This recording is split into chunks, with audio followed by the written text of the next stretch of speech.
Hey guys, स्वागत है आप सभी का आपके अपने YouTube channel bound to education में। मैं आप सभी का स्वागत करता हूं आज के इस नए वीडियो में। आज का ये वीडियो आपके लिए बहुत अधिक महत्वपूर्ण होने वाला है, क्योंकि आज के इस वीडियो में हम लोग जानेंगे जेएसएससी लैब असिस्टेंट या फिर जेई जिसका एग्ज़ाम पार हो चुका है।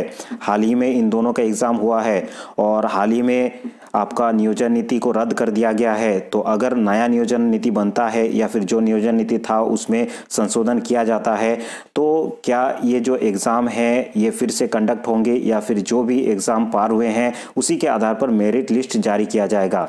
इन सभी चीज़ों के बारे में आज के इस वीडियो में बात करेंगे। साथ में हम लोग बात करेंगे 21 दिसंबर 2022 में जो राजधानी रांची में जन आंदोलन हुआ उसके आधार पर सरकार ने क्या स्टेटमेंट दिया है जेएसएससी के तमाम परीक्षाओं को लेकर के।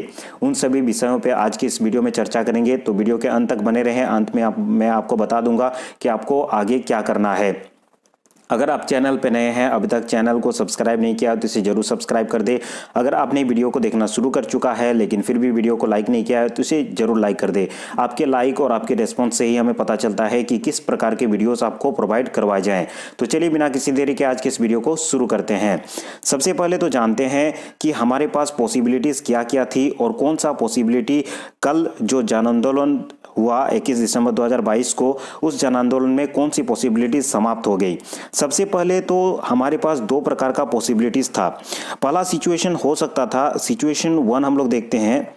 सिचुएशन 1 हो सकता था जो कि सरकार का स्टेटमेंट निकल करके आ रही थी कि वो सुप्रीम कोर्ट जाएगी, ठीक है। अर्थात कि जो भी पहले का नियोजन नीति था 10th और 12th के आधार पर जो भी नियोजन नीति बनाई गई थी उस नियोजन नीति को सरकार सही ठहरा रही थी और उसके आधार पर सरकार का मानना था कि वो नियोजन नीति सही है और उसी को सुप्रीम कोर्ट लेकर के जाने का सरकार का पहले जो स्टेटमेंट है वो आ रहा था।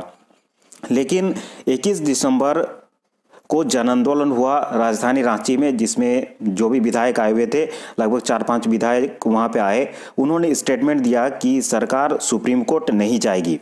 यहाँ पे दो प्रकार का पॉसिबिलिटीज बन रहा था कि अगर सरकार सुप्रीम कोर्ट जाती पुराने नियोजन नीति को लेकर के, तो यहाँ पे विन और लॉस का कंडीशन बन रहा था। अगर सरकार जीतती तो पुरानी नियोजन नीति ही रहती और पुरानी नियोजन नीति के आधार पर ही आपका नियुक्तियां जो भी निकली थी वो होती। लेकिन ये पॉसिबिलिटी समाप्त हो गई। हालांकि अधिकतर पॉसिबिलिटी हारने का था। अगर सरकार हार जाती तो फिर से उसको नियोजन नीति बनाना पड़ता या फिर जो भी नियोजन नीति है उसमें संशोधन करना पड़ता। तो पहला जो सिचुएशन था उसको समाप्त कर दिया गया है कल के जन आंदोलन में। कल के जन आंदोलन में जो भी विधायक आए थे उन्होंने ये कहा, अपना स्टेटमेंट दिया कि सरकार सुप्रीम कोर्ट नहीं जाएगी। ये स्टेटमेंट उनके द्वारा दिया गया, ठीक है। हालांकि जो आश्वासन दिया गया है वो सरकार को माननी चाहिए, नहीं तो और भी स्टूडेंट उग्र प्रदर्शन पे आ जाएंगे। जो स्टेटमेंट दिया गया है उस चीज में हम लोग बता रहे हैं आपको उस आधार पर। सेकेंड आपका सिचुएशन बनता है कि अगर सरकार नहीं जाती, हालांकि अधिकतर पॉसिबिलिटी है कि वो सुप्रीम कोर्ट नहीं जाएगी। सिचुएशन 2 पर बात करते हैं। यहाँ पे सिचुएशन 2 के अगर हम लोग बात करेंगे, सिचुएशन 2 है सरकार को अपना जो नियोजन नीति है उसमें संशोधन करके नया नियोजन नीति लागू करना होगा जल्द से जल्द। और ये भी कल जो विधायक आए थे उनके द्वारा स्टेटमेंट दिया गया था कि 1 से 1.5 महीना या फिर अधिक से अधिक 2 महीना के बीच में 2 मंथ के बीच में 2 मंथ से पहले आपका नियोजन नीति को लागू कर दिया जाएगा या फिर जो भी नियोजन नीति को संशोधन किया जाएगा संशोधन करने के बाद लागू कर दिया जाएगा। तो यहाँ पर अधिकतर पॉसिबिलिटी इसी की है, सिचुएशन 2 की। अर्थात कि सरकार सुप्रीम कोर्ट नहीं जाएगी, जो नियोजन नीति को रद्द किया गया है उसमें संशोधन करके फिर से नया नियोजन नीति लागू कर दिया जाएगा और ये 2 महीने के भीतर होगा। इसीलिए आपके पास 2 महीना टाइम है। जो भी एग्जाम है, जो भी एग्जाम के लिए आप प्रिपरेशन कर रहे थे उनका प्रिपरेशन करते रहें। अच्छा बात है कि आपको 2 महीना का और टाइम मिल गया प्रिपरेशन करने के लिए, ठीक है। यहाँ पे सिचुएशन 2 में 2 प्रकार का आपका सिचुएशन बन सकता है। पहला तो लैब असिस्टेंट के बारे में बात करते हैं, लैब असिस्टेंट और जेई के बारे में, ठीक है। मुख्य रूप से लैब असिस्टेंट और जेई के बारे में अभी बात करेंगे। तो सरकार देखिए, जो एग्जाम्स हुए हैं लैब असिस्टेंट का या फिर जेई का सीबीटी मोड में हुआ है और सीबीटी मोड में सरकार को एग्जाम कंडक्ट करवाने के लिए बहुत अधिक खर्चा पड़ता है। तो सरकार खर्चा से बचने के लिए जो भी एग्जाम हुई थी उन्हीं एग्जाम के आधार पर मेरिट लिस्ट जारी करने की सोचेगी, ठीक है। तो अगर सरकार मेरिट लिस्ट उसी के आधार पर जारी करती है। तो यहाँ पे सिचुएशन बनती है कि पिछले जो भी एग्ज़ाम्स हुए हैं जेएसएससी लैब असिस्टेंट या फिर जेई का पिछले जो भी एग्ज़ाम हुए हैं उसके आधार पर आपका मेरिट लिस्ट देखने को मिलेगा और उसी के आधार पर नियुक्ति होगी। ये तब तक आप सोच सकते हैं जब तक कि दूसरे कोई भी स्टूडेंट इसमें ऑब्जेक्शन ना करे। अगर कोई स्टूडेंट ऑब्जेक्शन नहीं करते हैं तो पुराने एग्ज़ाम के आधार पर ही सरकार नियुक्तियां करेंगी। लेकिन अगर कोई स्टूडेंट यहाँ पे ऑब्जेक्शन कर देते हैं, अर्थात कि वैसे स्टूडेंट जो कि इस एग्ज़ाम में शामिल नहीं हो पाए थे पुराने नियोजन नीति के चलते, तो वैसे स्टूडेंट यहाँ पे अगर ऑब्जेक्शन करते हैं तो यहाँ पे फिर से फंस जाएगी और सरकार को फिर से एग्ज़ाम लेना पड़ सकता है। ठीक है, और इसकी चांसेस सबसे अधिक इसलिए है क्योंकि बहुत सारे स्टूडेंट इस परीक्षा को लेकर के पहले से आंदोलन कर रहे थे क्योंकि वे एग्ज़ाम में शामिल नहीं हो पा रहे थे। पहले तो 2 सब्जेक्ट आपका होना ज़रूरी था, दूसरा आपका इसमें प्रॉब्लम आ रहा था 50% मार्क्स को लेकर के। इन सारे स्टूडेंट ऑब्वियस बात है, हालांकि ये नियोजन नीति को लेकर के ये आगे बढ़ेंगे लेकिन वे ऑब्जेक्शन जरूर से जरूर करेंगे।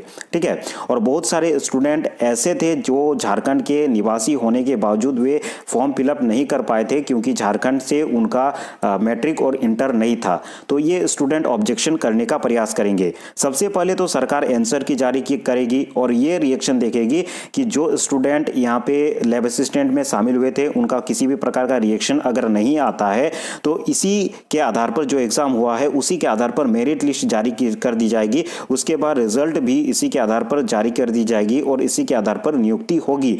अगर किसी भी प्रकार का ऑब्जेक्शन नहीं होता है, अगर ऑब्जेक्शन होता है और ऑब्जेक्शन थोड़ा सा कठोर ऑब्जेक्शन होता है, अगर कोई बहुत सारे स्टूडेंट का संगठन बन जाता है और बहुत सारे स्टूडेंट यहाँ पे ऑब्जेक्शन करते हैं, फिर से कोर्ट में केस कर देते हैं, तो फिर से यहाँ पे आपका एग्ज़ाम होने का चांसेस है। ठीक है, और झारखंड का अगर ट्रैक रिकॉर्ड देखेंगे तो झारखंड फिर से एग्ज़ाम करवाती है क्योंकि इससे पहले एक्साइज कांस्टेबल का एग्ज़ाम 2018 में हुआ था। एग्ज़ाम होने के बाद रिजल्ट नहीं आया था। जिन एग्ज़ाम का रिजल्ट नहीं आता है उसको जेएसएससी फिर से एग्ज़ाम कंडक्ट करवाती है और इसका फिर से आपका फॉर्म निकाला गया था और फिर से अभी एग्ज़ाम होने वाला था, हालांकि वो भी पोस्टपोन हो गया है, उसका एग्ज़ाम भी फिर से होगा।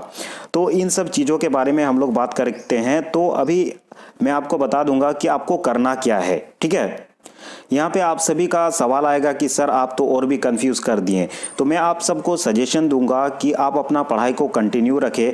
अगर लैब असिस्टेंट नहीं तो आपका पीजीटी या फिर जो टेक्निकल का एग्ज़ाम होने वाला है उसमें आपका प्रिपरेशन काम देगा। इसीलिए जो भी आप लैब असिस्टेंट के लिए प्रिपरेशन कर रहे थे उनको जारी रखें। और क्योंकि जो पीजीटी का एग्ज़ाम होने वाला है और टेक्निकल का एग्ज़ाम होने वाला है उन दोनों का सिलेबस आपका लैब असिस्टेंट के सिलेबस के साथ मैच करता है। तो आप अगर तैयारी करते हैं तो आपका पढ़ाई बर्बाद नहीं जाएगा, अपितु उन सारे एग्ज़ाम में आपका काम देगा। तो अगर आप पढ़ना चाहते हैं तो पढ़ सकते हैं, अपना प्रिपरेशन को कंटिन्यू रखें। ठीक है, और किसी भी प्रकार का ऑब्जेक्शन अगर होती है तो यहाँ पे सरकार को फिर से एग्ज़ाम कंडक्ट करवाना पड़ सकता है। ठीक है, और मैं एक बात बता दूं कि कल जो भी विधायकों के द्वारा स्टेटमेंट दिया गया है उसमें आपको फिर से फॉर्म का प्राइस नहीं लगेगा। लेकिन अगर नया नियोजन नीति आता है, 10th 12th वाले नियोजन नीति को समाप्त कर दी जाती है तो फॉर्म फिलअप तो जरूर होगा, लेकिन जितने भी लोग ने फॉर्म फिलअप किए थे उन सभी को एक भी रुपया देने की आवश्यकता नहीं है, ऐसा सरकार के द्वारा कही गई है जो भी विधायक कल आए थे। ठीक है, तो उसके लिए निश्चिंत रहें। और अगर आप जेएसएससी सीजीएल या फिर एक्साइज कांस्टेबल या फिर पीजीटी इन सभी का प्रिपरेशन कर रहे थे तो प्रिपरेशन अपना जारी रखें। आपको 2 महीने का टाइम मिला है। ठीक है, और इन 2 महीने का टाइम में आपको भरपूर तैयारी करना है। खास करके रीजनल लैंग्वेज को आप अच्छी तरीके से ध्यान दीजिए सीजीएल के स्टूडेंट।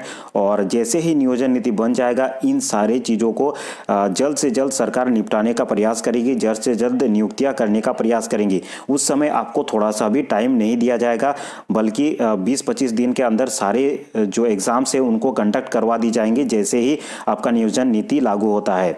तो स्टूडेंट जो पढ़ना छोड़ चुके हैं उनसे अनुरोध होगा कि वे फिर से पढ़ना शुरू कर दे, क्योंकि सरकार भी अभी दबाव में है। सभी स्टूडेंट का आंदोलन चल रहा है और इस दबाव में सरकार जल्द से जल्द इन सभी चीज़ों को जल्द से जल्द संशोधन करने का प्रयास करेगी और जल्द से जल्द संशोधन करके आपका नियोजन नीति को लागू करने का प्रयास करेगी। ठीक है, क्योंकि अगर सरकार जल्द से जल्द नहीं करती है तो छात्र आंदोलन और भी उग्र होते हुए चला जाएगा और सरकार को इन सभी चीज़ों को कंट्रोल सरकार के हाथ में नहीं रह पाएगी। ठीक है, इसीलिए सरकार भी चाहेगी कि जो भी नियुक्तियां निकली थी उन सभी नियुक्तियों को जल्द से जल्द नियुक्ति दे दी जाए और जल्द से जल्द नियोजन नीति बना करके उनको नियुक्ति देने का सरकार प्रयास करेगी। ठीक है, तो अपना जो पढ़ाई है उसको कंटिन्यू रखे और लैब असिस्टेंट के स्टूडेंट थोड़ा बहुत पढ़ते रहें। ठीक है, अगर आप केमिस्ट्री से जुड़े हुए हैं या फिर बायोलॉजी से या फिर आप फिजिक्स से जुड़े हुए हैं तो आपका पढ़ाई बर्बाद नहीं जाएगा। सेम सिलेबस है पीजीटी और टेक्निकल में। ठीक है, इसीलिए अपना पढ़ाई कंटिन्यू रखें। जो भी बुक आप पढ़ रहे थे, जैसे कि अरिहंत का बुक कम से कम कंटिन्यू रखें,